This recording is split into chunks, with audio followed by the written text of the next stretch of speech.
Boa noite a todos.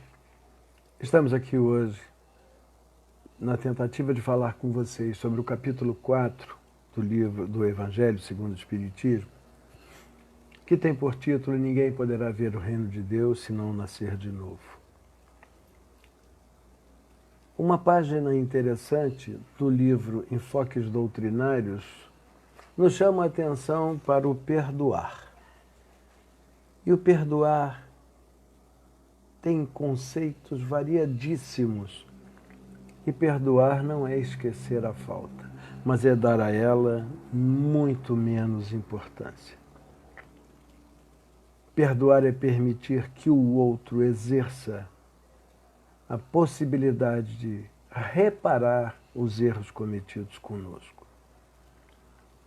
Então, inclusive isso tem muito a ver com o assunto de hoje, pois que uma das formas pelas quais se manifesta o perdão divino em nossas vidas é a possibilidade da reencarnação, que é a oportunidade que teremos para refazer, para reparar as nossas faltas, para reparar os nossos erros.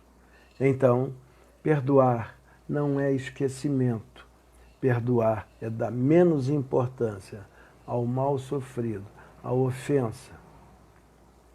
Perdoar é permitir que aquele que nos ofendeu, que nos trouxe prejuízo, que nos magoou, possa reconstruir, possa reparar esse dano. Vamos então dar início. Esse tema, reencarnação e ressurreição, laços de família fortalecidos pela reencarnação e rompidos pela unicidade das existências, instrução dos espíritos e limites da encarnação e a necessidade da encarnação. Em Mateus 16, capítulo 16, versículos de 13 a 17, e Marcos capítulo 7, versículos de 27 a 30, encontramos uma passagem de Jesus chegando a Cesareia junto com os seus discípulos, e ele resolve interrogá-los e pergunta: o que dizem os homens sobre o Filho do Homem? Obtendo como resposta, alguns dizem que sois vós, João Batista, outros Elias, outros ainda Jeremias, ou alguns dos profetas. Então Jesus os indaga: e vós, quem dizeis que eu sou? Então Simão Pedro toma a palavra e disse: vós sois o Cristo, o Filho de Deus vivo. Jesus lhe respondeu: bem-aventurado és, Simão, filho de Jonas, porque não é o sangue nem a carne que te revelaram isso, mas sim meu Pai que está nos céus. Então vamos agora ver esses dois termos, ressurreição e reencarnação. A reencarnação fazia parte de alguns dos dogmas e conhecimentos dos judeus, mas sobre o nome de ressurreição. Somente os saduceus acreditavam que tudo terminava com a morte e não acreditavam na reencarnação, nem na ressurreição. As ideias desses judeus sobre esse ponto, como sobre muitos outros, não eram tão amplamente compreendidas e definidas, porque as suas noções sobre a alma e a união com o corpo ainda eram muito vagas.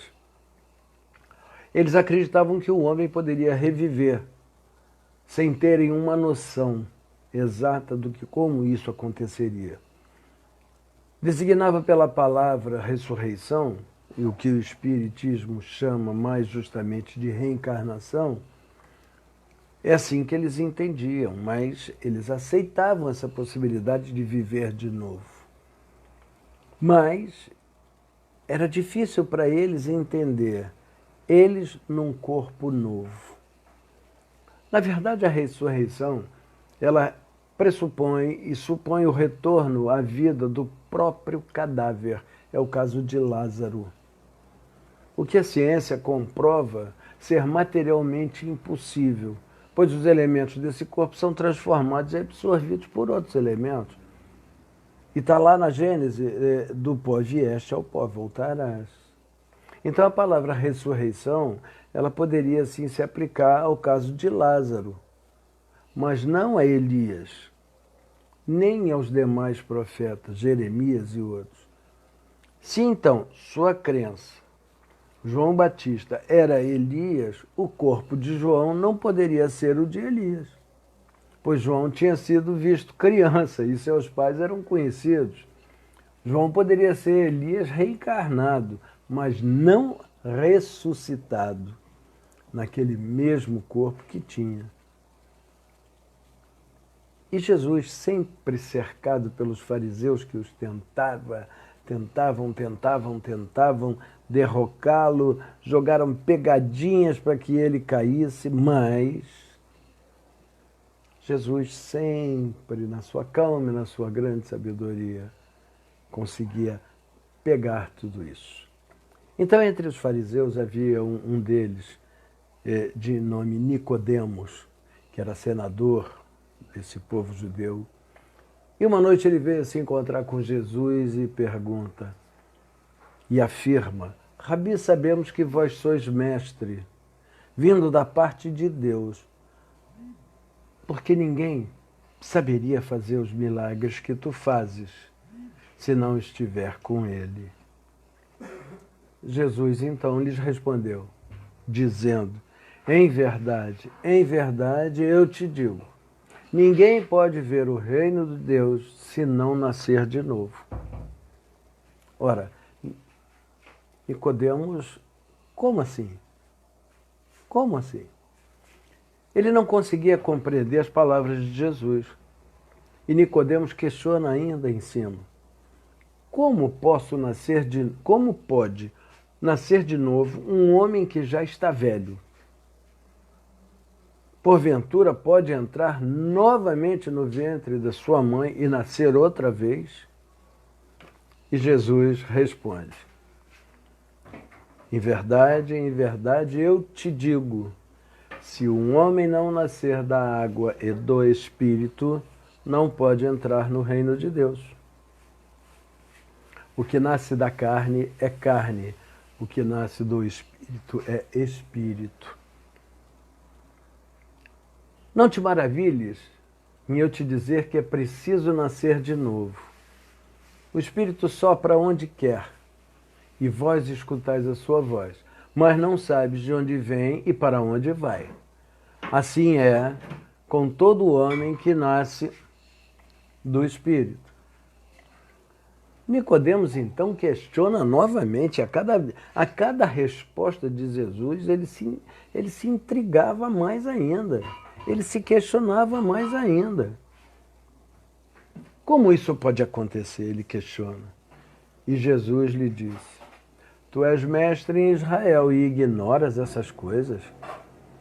Em verdade te digo, que nós só falamos daquilo que sabemos e somente damos testemunho do que vimos. E, entretanto, tu não recebes o nosso testemunho.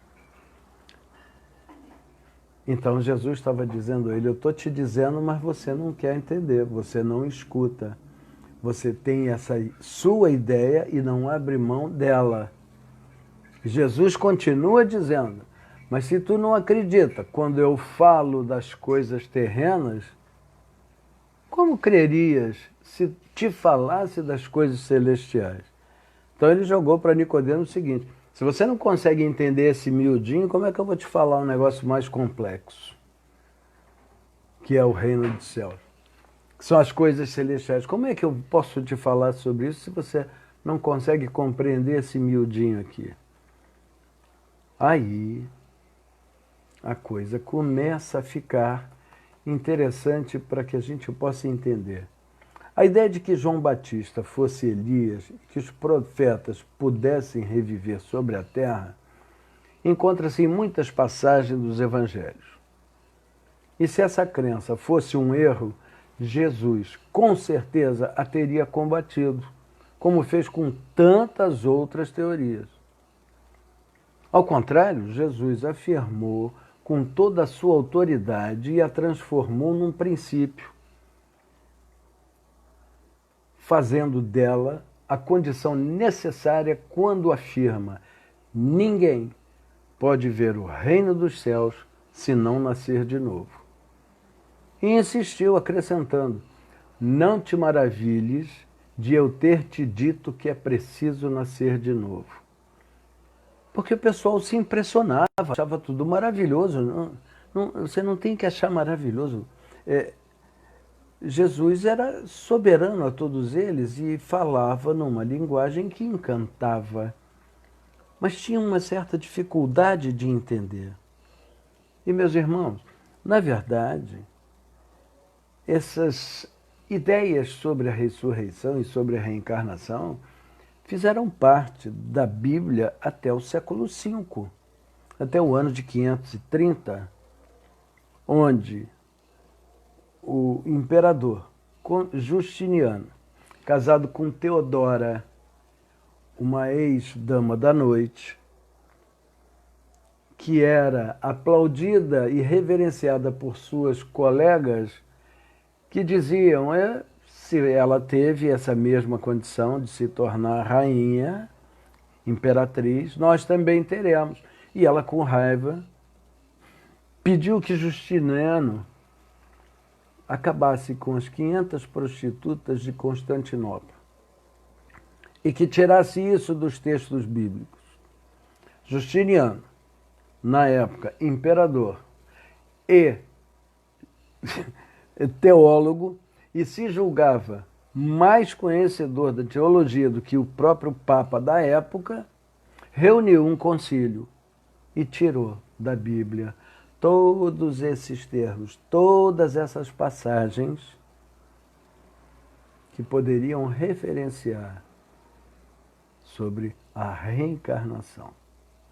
Então, essas palavras, se não nascer da água e do Espírito, elas foram interpretadas no sentido de regeneração pela água do batismo. Isso é simbolismo, e um simbolismo presente entre nós até os dias atuais. A cerimônia do batismo, na Igreja Católica, é derramar a água benta sobre a cabeça do bebê. Já nas religiões ditas evangélicas, nos protestantes, é mergulhar na piscina, como fez João batizando Jesus, simbolicamente. Simbolicamente. Então, esse ponto capital provém desses primeiros comentários feitos sobre o Evangelho, assim como isso será um dia constatado e confirmado sem nenhum equívoco. Não haverá mais equívoco possível com relação a essa solenidade do batismo, ao simbolismo do batismo, o renascer da água. Agora, isso tem uma razão. Nós vamos ver daqui a pouco qual seria essa razão. Agora, para compreender o verdadeiro sentido dessas palavras, é preciso igualmente a gente se reportar à significação dessa palavra água, que não foi interpretada muito corretamente no seu sentido verdadeiro. Aquela época, segundo os conhecimentos dos antigos sobre as ciências físicas, eles acreditavam que a Terra havia saído das águas.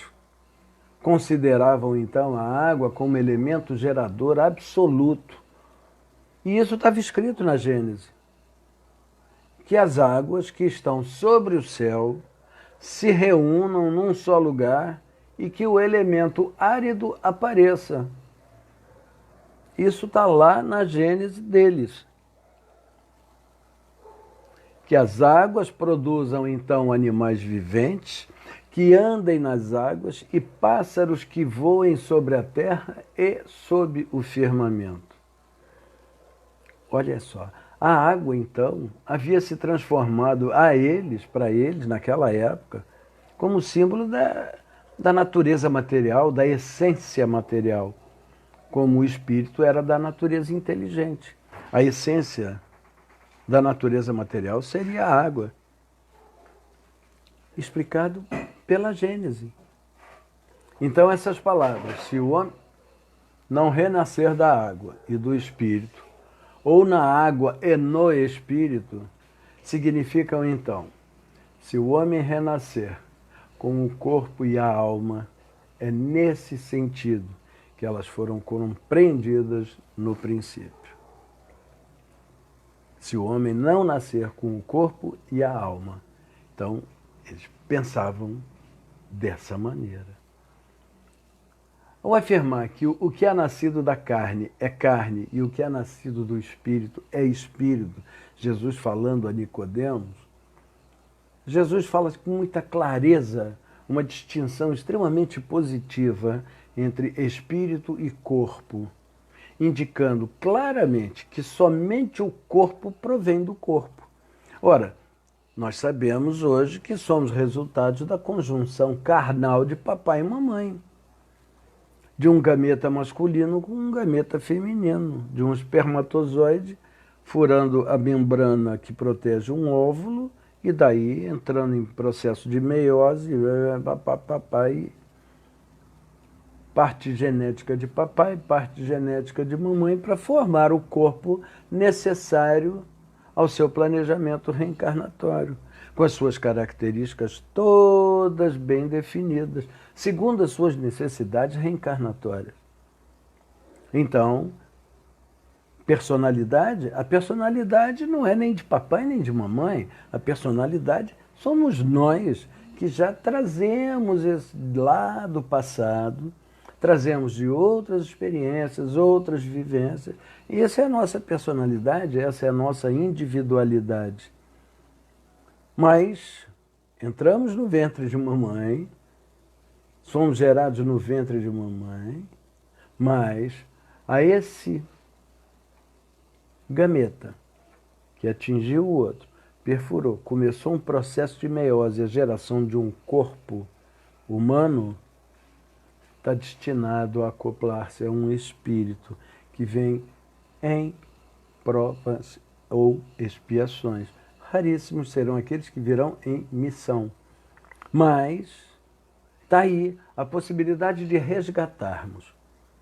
Está aí a possibilidade do exercício do amor, a demonstração verdadeira e real do amor divino. Vai lá, meu filho, faz de novo, tenta outra vez. Não é que se foi esquecido o seu passado, mas a necessidade de refazimento você tem. E você tem esse direito. Ora, somos aqui hoje cerca de 8 bilhões encarnados. Gente, a fila daqueles que querem reencarnar e estão na espera, lá no funil, são o triplo, cerca de 24 bilhões. A boca do funil é imensa, a passagem é fininha. Então, não vão morrer 8 bilhões de encarnados para renascerem 8 bilhões de espíritos desses 24. Isso vem pedacinho em pedacinho, galera por galera, né? Vai o primeiro comboio, vai o segundo, vai o terceiro. E existe aqueles que vêm também na reencarnação compulsória. Olha, última chance. Vai que é a tua vez. Não é? Como a gente fala no futebol, vai que é tua, Tafarel. Corre atrás dessa bola. Não é? Tá aí a tua chance, vai lá e refaz. E a gente vem e pisa na bola novamente. A gente mete o pé na poça e, como nós estudamos durante a tarde, a semeadura é livre, mas a colheita é obrigatória. Podemos fazer o que nos aprouver fazermos. Seremos todos um dia anjos, chegaremos a excelsitude, mas cada um ao seu turno, cada um ao seu jeito, ao seu tempo. Se vamos continuar com a possibilidade de reencarnarmos no planeta Terra, quando ele já estiver num nível mais elevado do que esse de expiação e provas, vai depender daquilo que nós fazemos hoje. Queremos estar na Terra no nível da regeneração? O que é que nós estamos fazendo hoje para merecer essa possibilidade? Ah, mas então você não vou reencarnar mais? Vai reencarnar em outro. Na Terra não tem condição, porque a Terra evoluiu e você não. Então você vai reencarnar num outro planeta, no nível da expiação e prova, para que você complete o seu período de expiação e prova. Assim como foram com os exilados de Capela. Vão lá, trouxeram-nos muitos conhecimentos, daí os egípcios, os hindus, os gregos. Olha os conhecimentos que eles nos trouxeram, nos ofereceram. Vieram, reencarnaram aqui e trouxeram as orientações muito boas para nós. E até hoje nós estamos tentando aprender alguma coisinha, né? Vamos lá. Então, Jesus deixa isso muito claro. E olha, gente, Jesus não foi muito bem entendido pelo povo judeu, porque eles esperavam um Messias. O Messias seria aquele que iria redimi-los de todos os seus pecados, iria defendê-los de toda a perseguição do povo romano.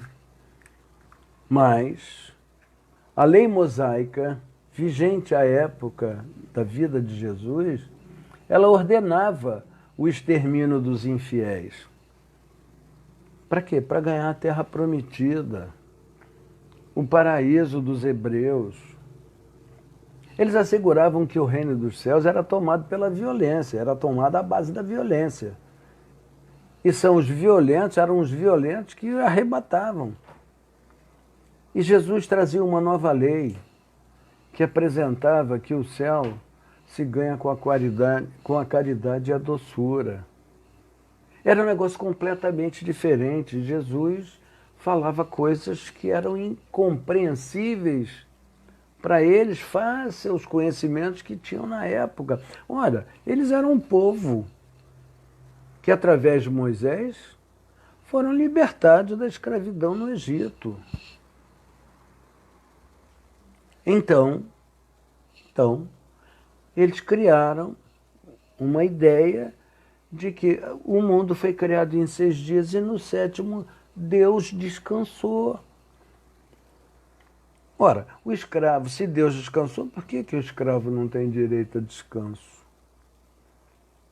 Então, são ideias distorcidas que vêm de muito. E os fariseus, os doutos, então, é que não permitiam absolutamente nada que fosse diferente daquilo que eles falavam, não daquilo que eles faziam. Então, a nova lei trazida por Jesus apresentava que a necessidade era caridade e doçura.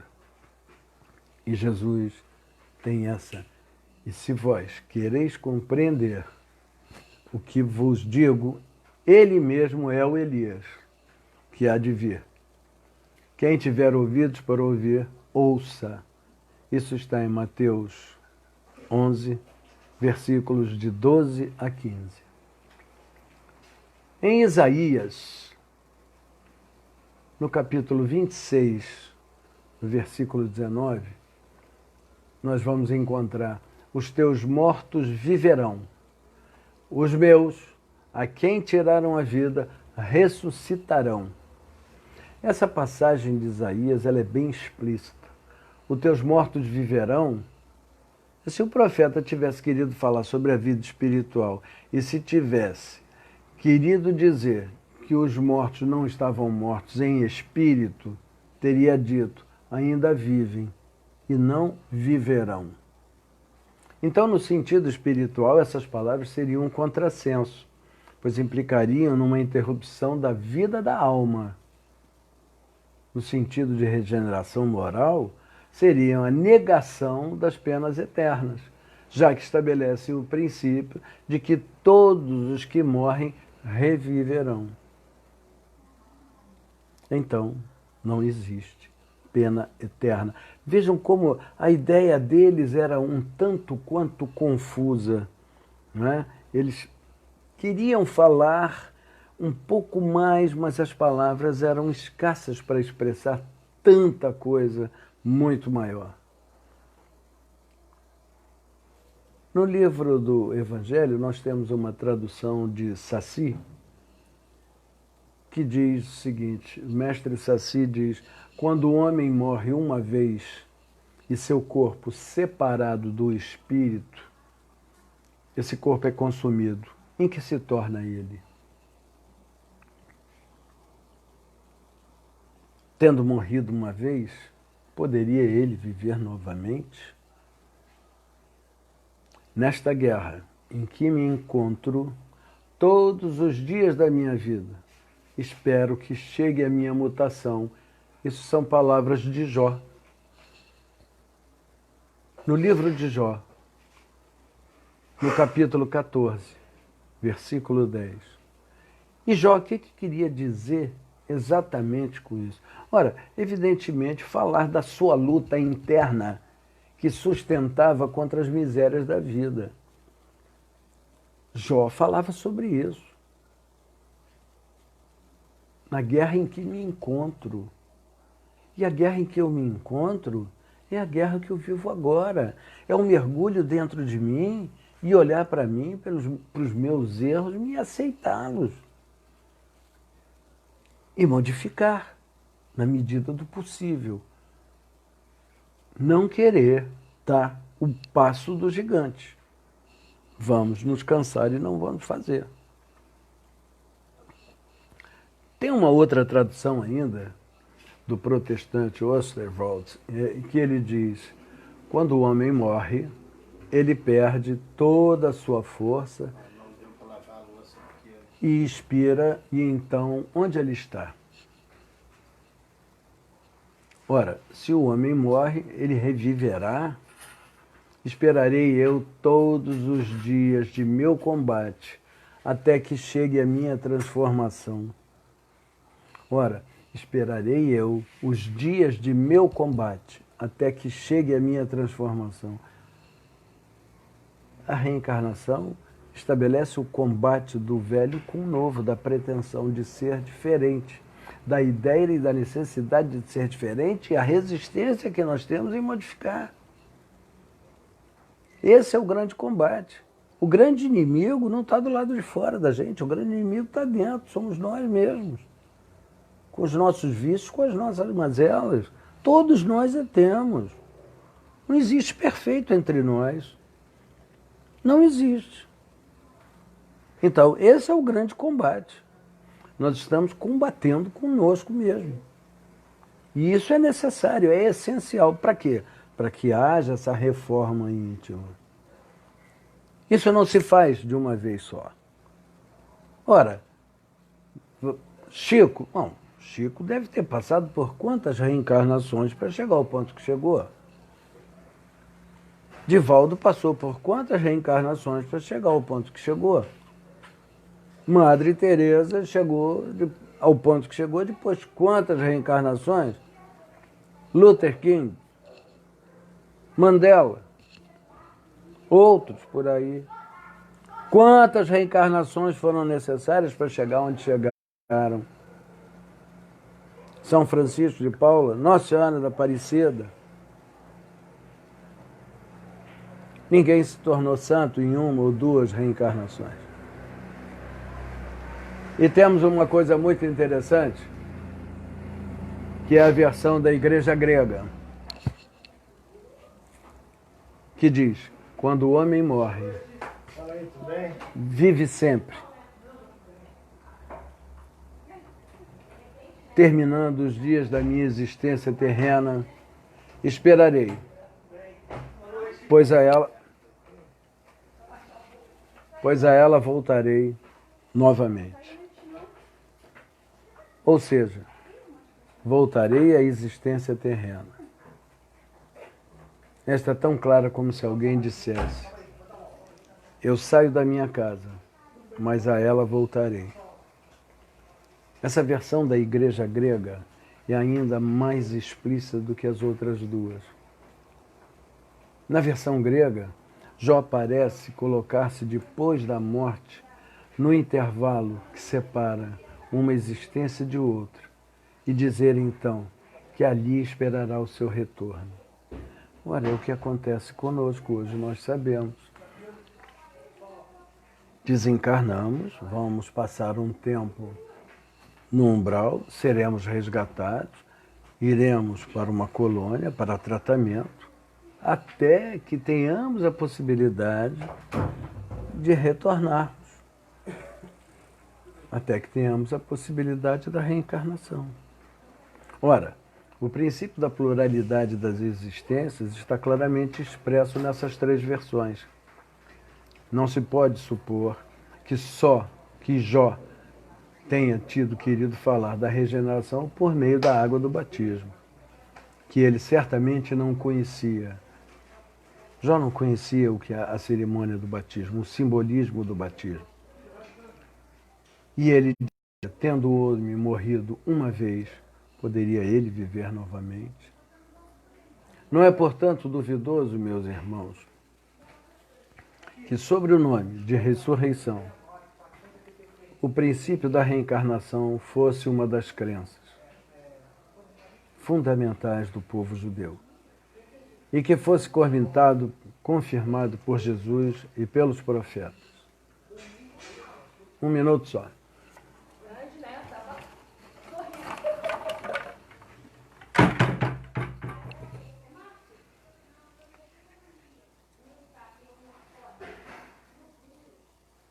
De onde se segue que negar a reencarnação é renegar as palavras do Cristo.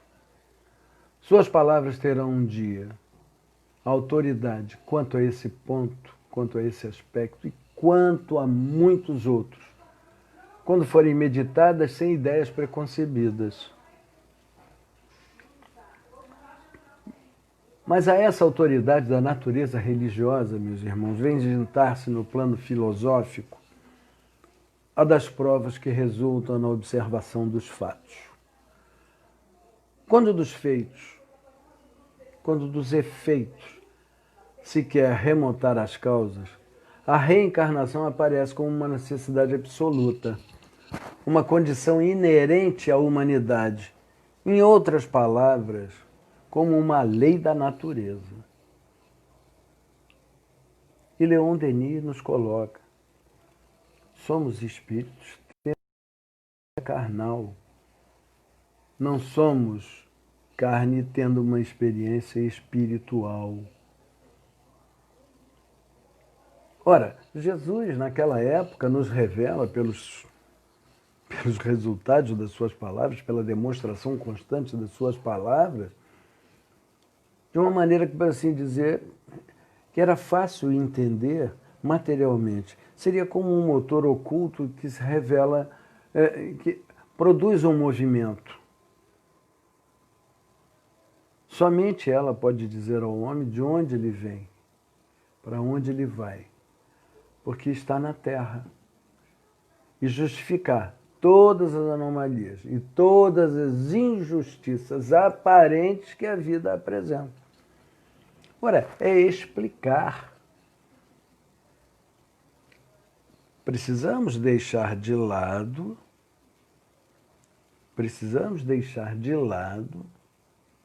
essa ideia de dor causada por outros, de injustiça. Então, nós precisamos, sem o princípio da pré-existência da alma e da pluralidade das existências, a maior parte das máximas do Evangelho, que elas ficariam sem sentido. E é por isso que elas deram motivo a interpretações tão contraditórias. Esse princípio é a chave que deve restituir-lhes o verdadeiro sentido, a reencarnação, a possibilidade de refazermos novamente, a possibilidade de termos a chance da nossa tão necessária reforma íntima. Então, nós precisamos parar e compreender isso com maior amplitude. A teoria da unicidade da existência nos permite fazer questionamentos sobre laços de família, enquanto a reencarnação, na verdade, ela prova que esses laços são fortalecidos e seriam rompidos pela unicidade da existência. Ora, os laços de família, gente, não são destruídos pela reencarnação, como algumas pessoas pensam. Ao contrário, eles são fortalecidos e até mesmo estreitados. É o princípio oposto ao que os destrói. No espaço, os espíritos formam grupos ou famílias, e por estarem assim felizes, se buscam. A encarnação somente os separa momentaneamente, pois que uma vez retornando à erraticidade, eles se reencontram como amigos que voltam de uma viagem que estavam separados, um para um lado, outro para o outro.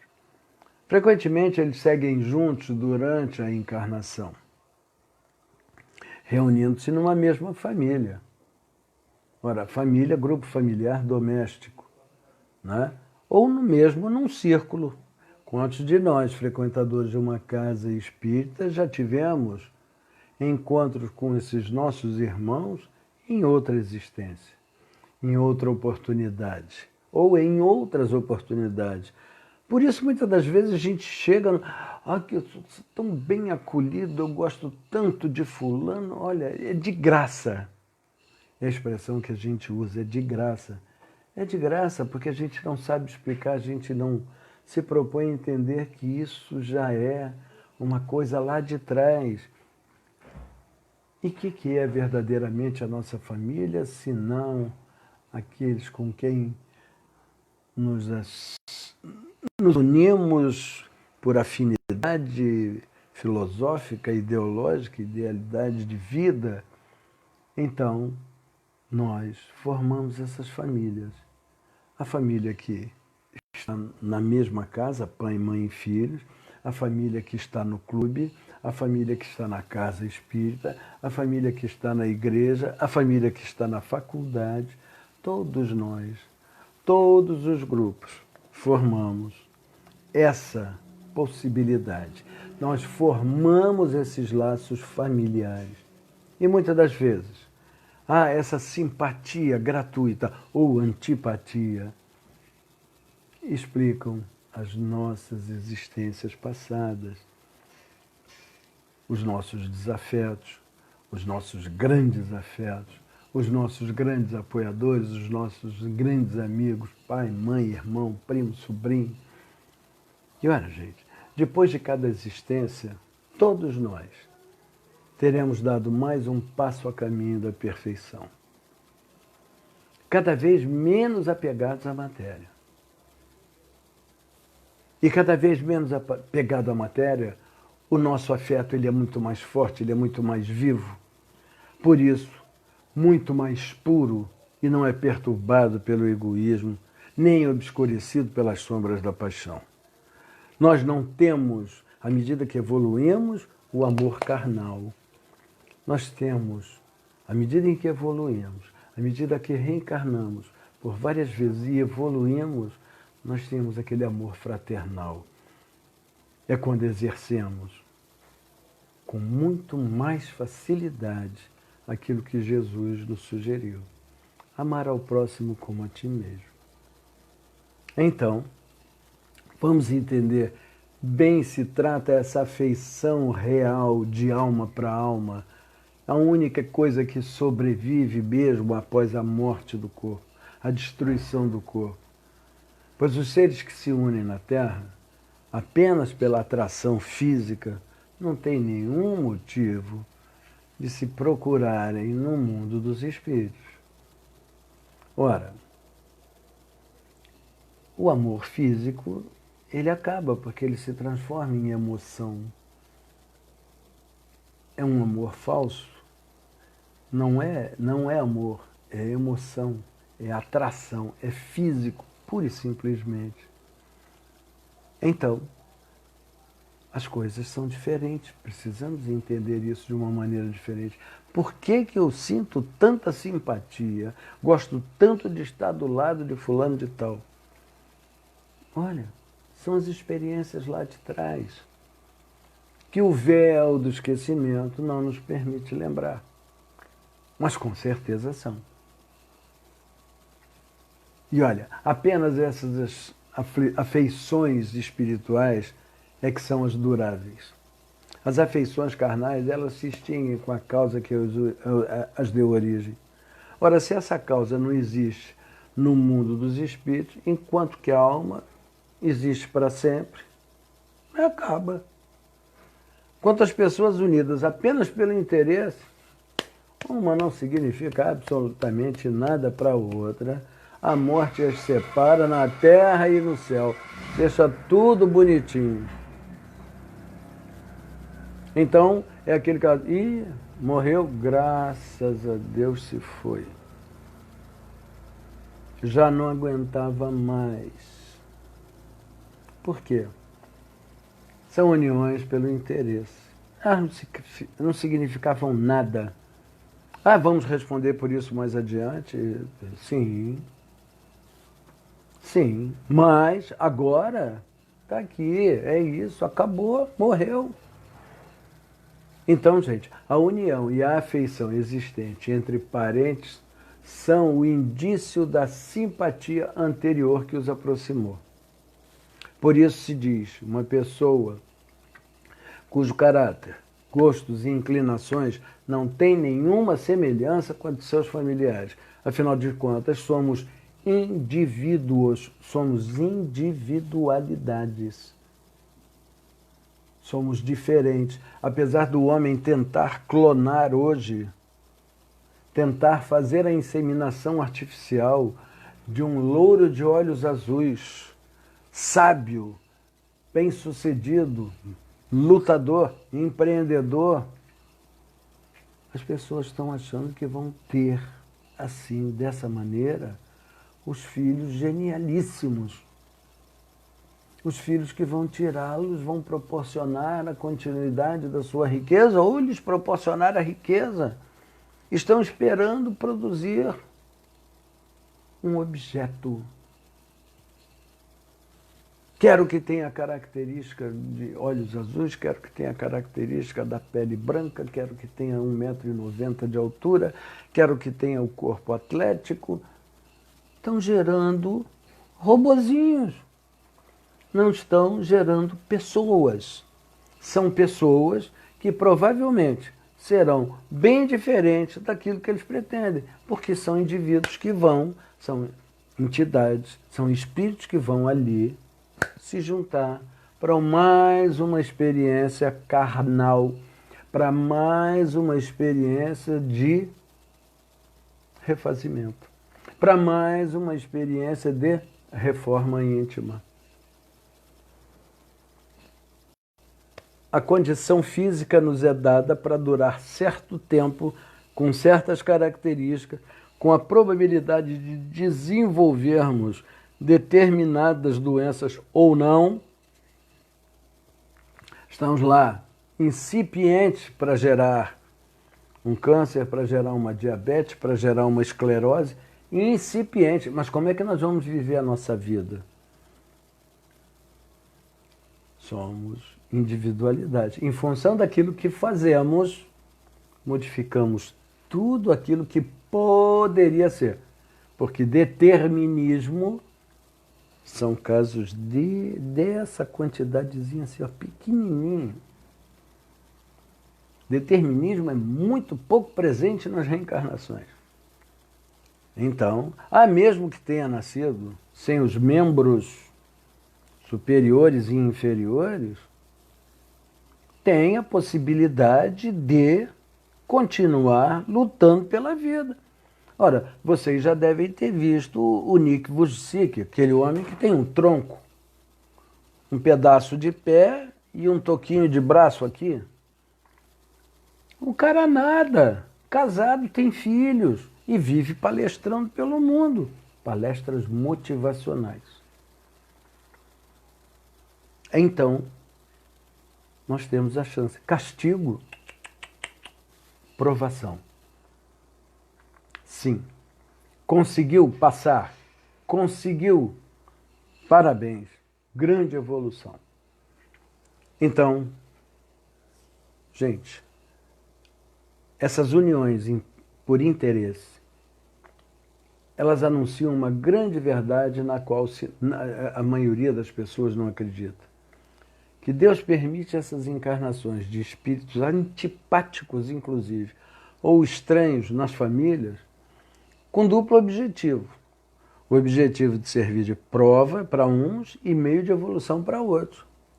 Ora, se você bota um chato do meu lado e eu consigo sobreviver com ele, eu consigo passar o tempo com ele e nós nos transformamos, ora, passamos. Eu numa prova e ele num processo evolutivo. Ou eu num processo evolutivo e ele numa prova.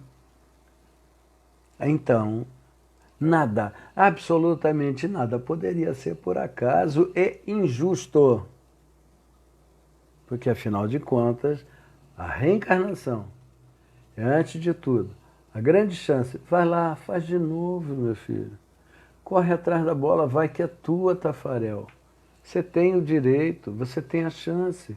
Luta. Luta. Não desanima. Luta. Agora, nós precisamos nos ajudar, um ao outro. Estamos aqui para isso. Então, os maus, eles se aperfeiçoam pouco a pouco. Mas como? Em contato com os bons e com os cuidados que deles recebem. O caráter deles vai se abrandando, seus costumes vão se apurando, as antipatias vão desaparecendo, e é assim que se estabelece a fusão entre as diferentes categorias de espíritos. E como se faz na Terra entre as raças e os povos.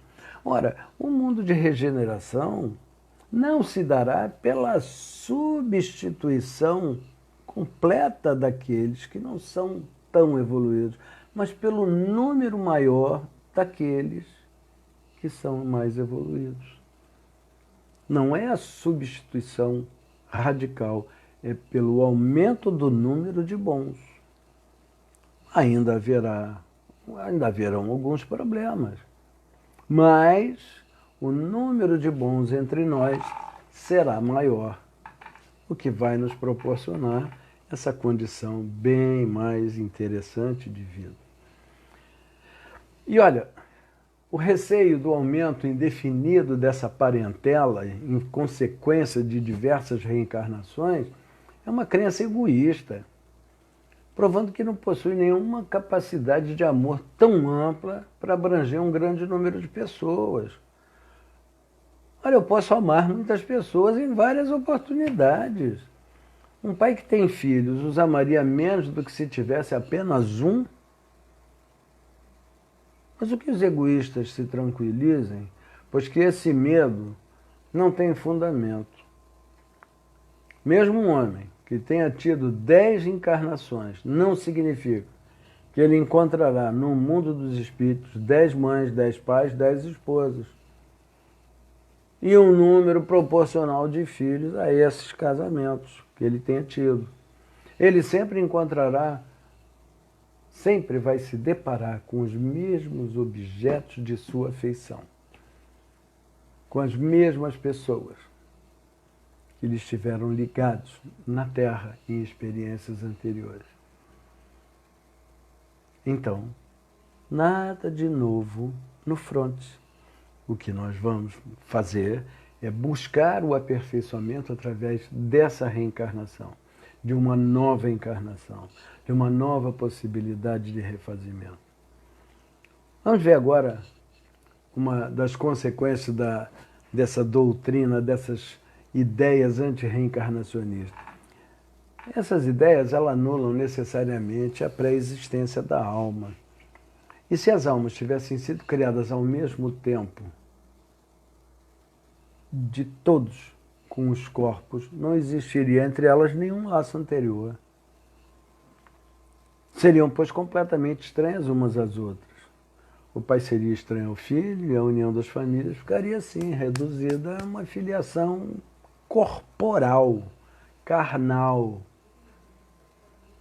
Não há nenhum motivo, portanto, para se glorificar de ter tido ancestrais, personagens ilustres. Aí eu pego, Meu tataravô foi conde, foi rei. Foi. César foi imperador. Nero foi imperador de Roma. E hoje aquele animalzinho de estimação que tem 4 patas, a gente olha para o lado e fala, Nero. E aí, foi, já era. Quando a gente desembarca do outro lado, não leva nenhum título. O único título que nós vamos levar é o título daquilo que nós fizemos. O título do amor. O título do amor ao próximo, o título da caridade. Como está lá, já foi dito anteriormente. Jesus veio dizer que o céu se conquista pela caridade e pela doçura. Então, quando no passado, assim como no passado, quanto ao futuro, segundo os dogmas desses fundamentais, o destino dessas almas está irrevogavelmente fixado em uma única existência. A fixação definitiva do destino implica a negação de todo processo, pois se há algum progresso, não há distintivo, não há destino definitivo. Ora, Deus não condenou ninguém ao fogo do inferno, eternamente. Ninguém vai eternamente sofrer. Em suma, 4 alternativas se apresentam ao homem para seu futuro além túmulo. Primeiro, o nada, a doutrina materialista. Segundo, a absorção no todo universal, segundo a teoria panteísta. Terceiro, a conservação da individualidade com destino fixado, segundo a doutrina da Igreja. E quarto, a conservação da individualidade com progresso infinito, segundo a doutrina espírita. Segundo as 2 primeiras, os laços de família são rompidos pela morte e não há nenhuma esperança de se reencontrar. Com a terceira, há a possibilidade de se reverem, contanto que estejam no mesmo meio. E se esse meio pode ser tanto o inferno quanto o paraíso. Agora, com a pluralidade das existências, que é inseparável da evolução gradual, há a certeza da continuidade dessas relações entre os que se amam. E isso é que constitui a verdadeira família. Como instrução dos espíritos sobre os limites da reencarnação, São Luís, em Paris, no ano de 1859, nos diz: a encarnação não tem propriamente falando limites nitidamente traçados. E se por isso entende o envoltório que constitui o corpo do espírito, visto que a materialidade desse envoltório diminui à medida que o espírito se purifica, em certos mundos mais avançados que a Terra, ele é menos compacto, menos pesado, menos grosseiro e, consequentemente, menos sujeitos a vicissitudes. Num grau mais elevado, ele é diáfano, fluídico, e passo a passo ele se desmaterializa. O próprio perispírito sofre transformações sucessivas. Ateriza-se mais e mais, até a purificação completa, que constitui a índole dos espíritos puros e avançados. É preciso considerar também que num estado errante, ou seja, no intervalo das existências corporais, a situação do espírito tem relação com a natureza do mundo que o liga ao seu grau de evolução. Assim, na erraticidade, ele é mais ou menos feliz, livre ou esclarecido, conforme for mais ou menos desmaterializado. Quanto à necessidade da reencarnação, a encarnação não é uma punição, e somente os espíritos culpados é que lhe estão sujeitos. São Luís responde: a passagem dos espíritos pela vida corporal ela é necessária para que eles possam realizar, com a ajuda de uma ação material, os desígnios cuja execução Deus lhes confiou. Ela é necessária por eles mesmos, pois a atividade que são obrigados a desempenhar ajuda-os no desenvolvimento de todas as suas qualidades. E é por isso que Deus concede a todos o mesmo ponto de partida, a mesma aptidão, as mesmas obrigações a cumprir e a mesma liberdade de ação. Todo privilégio seria uma preferência, e toda preferência é uma injustiça. Então não há injustiça. Uma comparação comum pode nos dar uma compreensão melhor dessa diferença. Um estudante só chega aos níveis superiores após ter percorrido várias classes que o levaram até lá. O Evangelho, segundo o Espiritismo, nos apresenta que essas classes não são punições, mas sim um meio de chegar a esse objetivo. O estudante dedicado abrevia o caminho e nele encontra menos dificuldade. É diferente para aquele em que a negligência e a preguiça obrigam a repetir algumas séries. Assim sendo, não é o estudo uma punição, não é a reencarnação uma punição, mas a obrigação de recomeçar o mesmo trabalho. Assim é que o homem na Terra, para o espírito selvagem, que está no início da vida espiritual, a encarnação é um meio de desenvolver a sua inteligência. Mas o homem esclarecido, no qual o senso moral está largamente desenvolvido, ele tem a obrigação distinta de repetir as etapas da vida material cheias de angústia, enquanto já poderia ter alcançado o objetivo. Por quê? Desprezou tudo isso. Agora, os espíritos não podem encarnar apenas uma vez sobre o mesmo globo e passar suas diferentes existências em esferas diversas. Olha, essa opinião somente seria admissível se os homens estivessem na Terra exatamente o nível intelectual e moral. Todos fossem iguais. Se as diferenças existem entre eles, desde o selvagem até o homem civilizado, está aí revelado que os níveis que têm que ser percorridos por todos nós. Teríamos nós sofrido sem qualquer proveito? Teriam eles sofrido sem qualquer proveito para que chegassem a uma situação melhor? As reencarnações, gente, amigos, nos proporcionam essa possibilidade de renovação, de refazimento. E ela é que nos leva a uma condição de vida baseada nos princípios de solidariedade, fraternidade e igualdade. Somente a reencarnação é que nos promete, nos permite viver esse espírito, essa sensação, essa lei divina, essa lei natural da evolução. E assim, me permitem dar por terminado essa apresentação. E agora eu gostaria de agradecer ao nosso Mestre Jesus a possibilidade de estarmos juntos mais uma vez. E que esses estudos, e que aquilo que aqui falei, possa nos servir e nos alertar para as nossas obrigações, para os nossos deveres com o nosso próximo. Obrigado a vocês, obrigado a todos pela paciência de aqui estarem conosco. Em nome de Jesus, pedimos e agradecemos todas as possibilidades que temos de refazer as nossas vidas. Obrigado, Senhor. Obrigado, Mestre querido. Fiquem em paz. Em nome de Jesus. Graças a Deus. Boa noite a todos.